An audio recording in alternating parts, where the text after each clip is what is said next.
I always say that, there's if you hire people just because they can do a job, they'll work for your money. But if you hire people who believe what you believe, they work for you with blood and sweat and tears. Simon Sinek is an author and leadership expert. His TED Talk, How Great Leaders Inspire Action, has more than 14 million online views. His new book is called Leaders Eat Last, Why Some Teams Pull Together and Others Don't. Welcome. Thanks for having me. So what's the most important thing for a leader to understand and be? Fundamentally, a leader is like a parent. Just like a parent, we put the lives of our children before our own. We want them to grow up, become confident, and go on and achieve more than we could for ourselves. Leadership is exactly the same. Leaders are the ones who are willing to risk, when it matters, their own interests so that others may advance. You said that it's really important, though, that you put your head and your heart into it. And that really, when you work together, you said nobody bonds over deadlines, they bond over camaraderie. And that's what people need to understand in a work environment. Bosses need to understand. We are naturally cooperative animals. Our natural inclination is to trust and cooperate. But trust and cooperation are not instructions. I can't just tell you to trust me. And I can't simply tell two people, I want you guys to cooperate. Trust and cooperation are feelings produced by the environment in which we're working. And that environment is created by the leaders. And when we feel safe, when we feel that our leaders have our interests in mind, the natural reaction, the natural human reaction is we look out for each other. We work harder, we're more innovative, we offer our ideas and our best talents. All of it sounds good, Simon, but companies need to make money. They absolutely need to make money. And this is the great irony, right? This is the great irony, which is when our leaders put our interests first, we work harder and they make more money. And you have a great example in why you called this book Leaders Eat Last. Tell us how you got that title. It comes from a conversation I had with a Marine Corps general, Lieutenant General George Flynn, who actually wrote the foreword to the book. And I asked him, what makes the Marines so wonderful? And he said to me, officers eat last. And he's absolutely right. When you go to any chow hall anywhere in the world, you will see the Marines line up in rank order. Most junior first, most senior last. It's not in any rule book, and nobody tells them they have to. They do it because that's how they view leadership. We view leadership as a rank, they view it as a responsibility. Yes. So how Good morning, Beacon Hill Church. My name is Nigel Highton. However, if you were here last week, you may know me by a different name, the bad boy of Beacon Hill Church. And if any of you dare call me anything otherwise, I will not respond to you. So this weekend, Michael and Kim are gone visiting Rachel at JMU, and for some reason I was invited. And so I'm here preaching this Sunday. And if you need a copy of God's Word, please raise your hand, and these two fine gentlemen over here will bring a copy to you. But while they are doing that, I would like to refer to the video that played before I came up here. That is a gentleman named Simon Sinek. It's either Sinek or Sinek, but Sinek sounds cooler, so that's what we're going with. He is a prominent figure in the business motivational world. He became very popular on YouTube through his TED Talks and things like this. And a lot of this has to do with his radical views on business and leadership. And as you saw, Simon is pushing this concept called servant leadership. And the phrase that stuck to me the most when I was watching that video was the last thing he said, when he said, "We view leadership as a rank, whereas they, the military, view it as a responsibility." And in recent years, I've sort of noticed this trend in the business world as well, where businesses are starting to prioritize their employees over themselves. The CEO of a company called Gravity Payments cut his salary from $1 million to $70,000 just so he could pay his employees more and support them better and provide a daycare for their kids and all this other stuff. And for all the video game nerds out there like me, or if you're interested in the stock market at all, back in 2012, Nintendo released a console called the Wii U, and it was a humongous disaster. They lost tons of money, their stocks, they plummeted, and their response to that was the CEOs and the executives of Nintendo actually cut their pay so they could support their employees and help get their next project off the ground, which luckily paid off. But the thing is this concept of leadership, servant leadership, did not start with business. This concept was introduced to us by a person named Jesus Christ. And in today's passage, we are going to explore one of the many times that Jesus brings this up. But in particular, in this context, he is walking to Jerusalem with his disciples, and he is conversing with various people on the way there when a woman and her 2 sons walk up to him to make a request. And this is where we are picking up in Matthew 20 through 28. And with that said, if you are able, please stand while we read God's word together. Then the mother of Zebedee's sons approached him with her sons. She knelt down to ask him for something. "What do you want?" he asked her. "Promise," she said to him, "that these 2 sons of mine may sit, one on your right and the other on your left in your kingdom." Jesus answered, "You don't know what you are asking. Are you able to drink the cup that I am about to drink?" "We are able," they said to him. He told them, "You will indeed drink my cup, but to sit at my right and left is not mine to give. Instead, it is for those for whom it has been prepared by my Father." When the 10 disciples heard this, they became indignant with the 2 brothers. Jesus called them over and said, "You know that the rulers of the Gentiles lord it over them, and those in high positions act as tyrants over them. It must not be like that among you. On the contrary, whoever wants to become great among you must be your servant, and whoever wants to be first among you must be your slave. Just as the Son of Man did not come to be served, but to serve, and to give his life as a ransom for many." You may be seated. So when I was looking at this passage, I actually had a choice between Matthew 20 and Mark 10. So there's many times, especially in the New Testament, since it's like historical logs where the same story is repeated because it is from, oh goodness, I just got a lot louder. "Hello, it's me, God." Just kidding. No one should have given me a microphone, but anyway.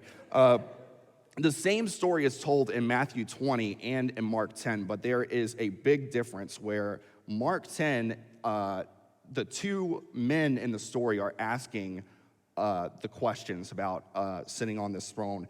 And in Matthew 20, is their mother asking for them. And there's 2 reasons I went with this. One, I thought was super duper funny that 2 grown men my age were getting their mom to make requests for them. Like, "Mom, can you go talk to Jesus for me, please?" And then the other reason is this actually reveals to us that most biblical scholars believe that this woman was actually the sister of Jesus' mother. So these 2 men that are asking to sit beside him are actually Jesus' cousins. And this is very important because to understand what servant leadership is, you have to understand what our typical view of leadership is. And our traditional view of that is someone who is in power and control. And this is what Jesus' aunt and his cousins perceived leadership to be. They asked to sit at the left and the right of Jesus' throne. But as Jesus points out to them, they are focused on the power of the position, not considering the cost of that position. They were thinking about the rank of the position, not the responsibilities of it. And they believed that they deserved this simply because of their familial relation to Jesus. They had done nothing to earn it. They thought they just deserved it because they were related to him. And throughout history, we see people abuse their status and their power, such as leaders taking bribes or having inappropriate relationships or giving themselves unfair advantages because they're in power. And we see this in the Bible as well. A great example of this is when King David uses his position as the king to kill a soldier so he can sleep with the man's wife. But my point is this, is that when we are given power, our inherent reflex with that power is to use it for us. And though I do not know exactly what James and John's motivations were for this position of power, but one thing is clear is that they wanted it for themselves, not what they could do for other people. And Jesus also recognized this tendency for those in power to abuse it, because in verse 25, he warns against us, saying that those in power act like tyrants. And this is what, when we think of leaders, we typically think of. is someone with a lot of authority and status and power. And the fact is that Jesus' definition of a leader is the polar opposite of that.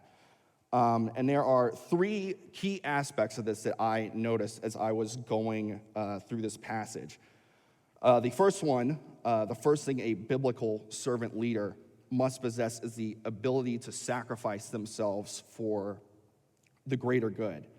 A month or so ago, Terry and I were having lunch at Saucy's, and great fried moon pies, by the way. If you've never been there, they're phenomenal. But we were talking about how he is taking over the student ministry position as I am moving out of that and shifting over to Celebrate Recovery. And Terry asked me a question that many people ask me, which is, hey, how do you like being a pastor?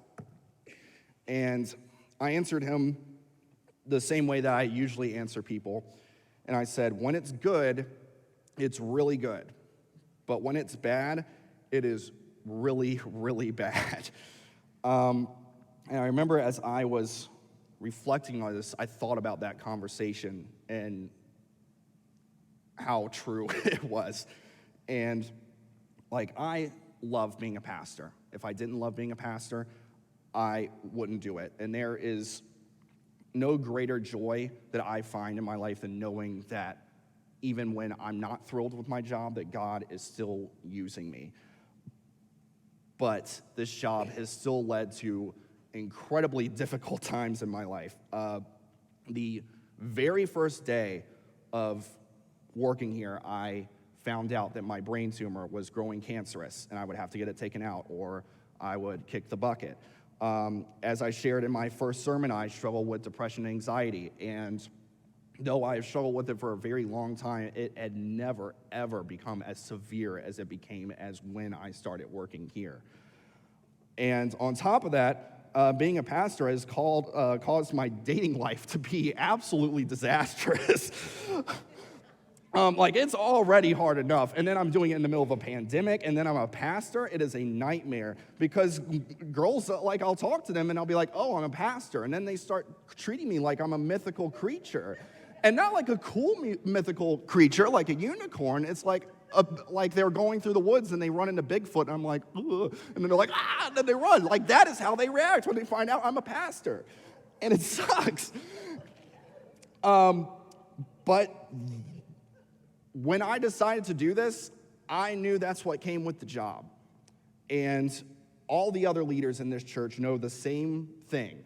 Pastor Jafar, Matt Ruland, Alex Kaminsky, they have all worked in or currently do work in law enforcement in some capacity. A job that is already by its nature very sacrificial. And then on top of that, unfortunately, in the times that we lived in, they're being villainized on top of that, while also working here for everyone in this room and everyone in this community.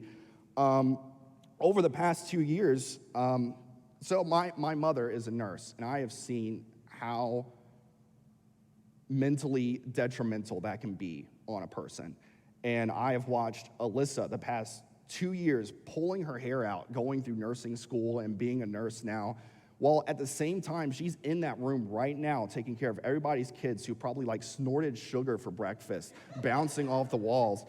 And on top of all the stress of being a nurse, she's also running our children's ministry. We would not have one without her. And Katie, she works a stressful full-time job, yet on top of that, she is working hours a week to prepare worship for us. Pastor Michael, he left a very cozy, financially stable job, left it to start this church 5 years ago, and has still had to work other jobs to support himself, his family, and his church. And this is what Jesus meant in verse 22 when he asked James and John if they could drink the cup that he was about to drink. When the two of them asked for power, Jesus made it very clear that such power comes at a cost. As a famous theologian named Spider-Man once said, with great power comes great responsibility. But for Jesus, that cost was becoming a public mockery and dying in the most gruesome ways possible. And then both of these men would find this to be true for them as well. James was actually the first disciple that ended up dying for his faith. Every single other disciple ended up being a martyr as well, except for John, who would then end up being exiled to an island that was saved for political criminals. So basically, he was just like hanging out with Richard Nixon until he died. But any sort of servant leader, but especially one that works in ministry, must be prepared for the sacrifices they will inevitably have to make. The second quality of a servant leader is humility, and unfortunately, this is something that is severely lacking behind pulpits these days. When I think of this lack of humility, I think of like all the televangelists that like rake in all that money and then go and spend it on themselves, or this one pastor I was reading about who asked his congregation to pay, he deliberately asked them to pay for a $54 million jet, which, by the way, was his fourth private jet, so he could spread the gospel easier, and then said, and I quote, that Jesus would be on an airplane preaching the gospel all over the world, which doesn't make any sense because the man can walk on water, so I don't know why he would need a plane. But what the fact is that if any of them bothered to read the Bible, is that Jesus is not that person at all. And everything he has, he just constantly gave to other people. And he led a very humble lifestyle as well. He was the son of a carpenter, which was not a luxurious job at all. He didn't have any fancy houses. As a matter of fact, we don't even know if he had a house as far as we know. He got his hands dirty. He spent the majority of his time with what society then and today would consider to be the degenerates of society: murderers, thieves, prostitutes, lepers. Those were the people that he spent the majority of his time with. If anyone deserved all the privileges and luxuries that this life can give us, it was Jesus, and he rejected all of it. We see this humility front and center in this passage. First, in verse 23, when we see Jesus recognize that there is a power greater than him, and by admitting that it was not up to him to determine who would sit beside him in heaven, and that he was, by making that statement, submitting to God's authority, which is a little complicated because he is God, and so there's like a really weird dynamic there because of the Trinity. But if you have any questions about the Trinity, please ask Katie Kaminsky. But regardless of the weird dynamics of this moment, the significance is undeniable that the greatest man that ever walked the earth is submitting to a higher power, admitting that he is just a man like us who has a God to answer to. And we see this call of humility innumerable amount of times throughout the Bible. In Genesis 18:27, Abraham humbly states, "I have ventured to speak to the Lord, although I am but dust and ashes." In Genesis 32:10, Jacob cries out to God, "I am unworthy of all the loving kindness and the faithfulness you have to show to your servant." John the Baptist in Matthew 3:11 says, "He who is coming after me is mightier than I, and I am not fit to remove his sandals." This is only a small morsel of the humility that we see in leaders in the Bible. They did not claim any privileges or luxuries because of the position they were in. Even Jesus, the one who actually deserved all those things, rejected them, and instead took the ultimate act of humility and became one of us. And as we continue to live in this world that promotes self-fulfillment and the glory of oneself and rank over responsibility, I ask you to keep this in mind when you are tempted to say, "I deserve this," or "I should have this luxury," is that the more privilege that you claim you deserve, the less you become like Jesus. If a leader is unable to practice humility, then they cannot carry the most vital quality of servant leader, which is the key word in the phrase servanthood. In verses 26 through 28, Jesus kind of pulls like a reverse Uno card and states that to truly obtain greatness that we desire, we must not strive to rule over others, but to serve other people. Back then and in current times, we view servanthood and slavery to be one of the most humiliating positions that a person can be put in. So the statement that Jesus is making right now is considered to be pretty absurd, both back then and today. Yet this is exactly what Christ calls us to be. I've worked at a lot of churches in volunteer positions, internship positions, and there are a lot of things about Beacon Hill Church that are different than your typical church. 90% of it is Michael, but the other 10% of it, one of the main things that I noticed when we started incorporating deacons into our church, because when I got here, we didn't have any deacons. In the past, my view of deacons was they're the guys that come into church wearing their fancy suits, and they just kind of say hi to everybody and then leave. And then they also hold like this weird amount of power where like a small government where they were able to like vote on major decisions that were taking place in the church. And honestly, it was not until I came here until I realized what deacons were actually supposed to be doing. And their whole thing is that they are meant to be servant leaders. All of our deacons, though they hold leadership over pretty much everyone in this room, are constantly serving all of us and everyone in this community. They get here hours before anyone else does. They keep things running smoothly during service, and then they stay another hour afterwards, putting everything away while all of us like go off to Applebee's and get a quesadilla burger. And when Jesus thanks the leaders, we think of people like Bill Gates and Elon Musk and Jeff Bezos and Mark Zuckerberg. Jesus, he thinks of Ryan Jenkins. He thinks of Jack Davis. He thinks of J.R. Mercer. He thinks of Mike Kosick, and he thinks of Stephen Sears. He thinks of David Huff, who brings a cow trough to church so people can get baptized. He thinks of Melanie, who comes here every single Sunday morning, hours before everybody else, to prepare food for the people that don't have a roof over their heads. He thinks of all the people that prepare coffee in the morning, all the people that are greeting people. Our instinct is, what a humiliating job. And Jesus thinks that's a leader. And if for some reason this idea of servant leadership still seems radical, I ask you to keep this in mind as well, is that this church could not function without the servant leaders that are in this room. If you did not know, this month is Pastor Appreciation Month, which I did not know was a thing until I started working here, and people just randomly started giving me gift cards, and I was like, what's this for? But during this month, I ask you not to just take time to appreciate Michael and me and Jafar, because if it was just the three of us, this place would have tanked years ago, okay?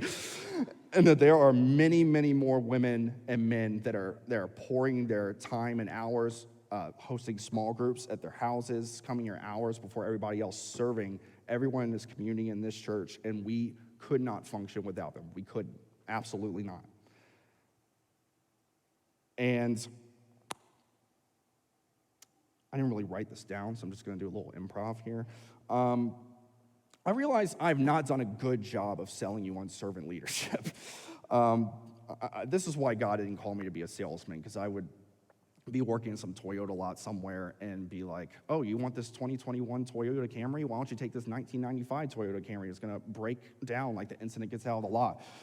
I'm up here saying that, like, making it sound like the servant leadership sucks. And you know what? Sometimes, actually a lot of times, it does. The past 24 hours, I have had to sacrifice personal happiness because of who I am as a pastor, just because I'm a pastor. And you know what? In general, if I wasn't a pastor and just doing my own thing, opening my little arcade I've always wanted to open, I'd probably be a happier person. But a few weeks ago when we were studying Ecclesiastes, I remember we were talking about the difference between happiness and joy. And honestly, I really don't think that was a concept that I could really grasp until I started writing this, which is happiness is this state of mind that is brought upon in the world. And can that come from God? Of course it can. It can come from both places, but joy can only come from serving Jesus. Being a pastor, y'all, it sucks, okay? It really, really sucks sometimes. But I have the unique opportunity of being able to say with confidence that somewhere up in the heavens, God looked down at me and Michael and Jafar and the deacons in this room and pointed at them and said, I want them to work for me. And I don't know if I will ever find a greater privilege than that till the day I die. And as I'm wrapping this up, I would like to point you all to verse 28, because if I didn't, Michael would fire me. So it says, just as the Son of Man did not come to be served, but to serve and to give his life as a ransom for many. And if you are unaware of what a ransom is, the Webster Dictionary defines ransom as a consideration paid or demanded for the release of someone or something from captivity. This one verse points us to the overall message of the Bible, which is that everyone in this room, is a sinner in desperate need of a Savior. And Jesus was the ultimate servant leader. But his service wasn't just healing blind people and washing people's feet, which I still think is really gross. But he, a God, the most powerful being in existence that transcends space and time, became the most humiliating thing he could possibly think of, which was us, and built relationships with us and granted us the opportunity to have a relationship with us, and then ultimately we killed him for it. And he died a criminal's death, giving his life as that ransom so we could be free from the captivity of our own sin. So as we get ready to do worship, today is not just me sending out a call to be a servant leader, because if you don't want to do it, I get it. It is also a call to follow the greatest servant leader that has ever existed, and that is Jesus. And if you feel led to answer either one of those things, I and the prayer team will be at the front, and we would all love to speak with you. Jesus, thank you for everything you've done for us and for giving us the perfect example of what a servant leader should be like. And I pray, one, that we can strive to be more like that even when we feel like serving ourselves. And I also pray that if there is anyone in this room that has not made that decision to follow you, that they will take that opportunity now.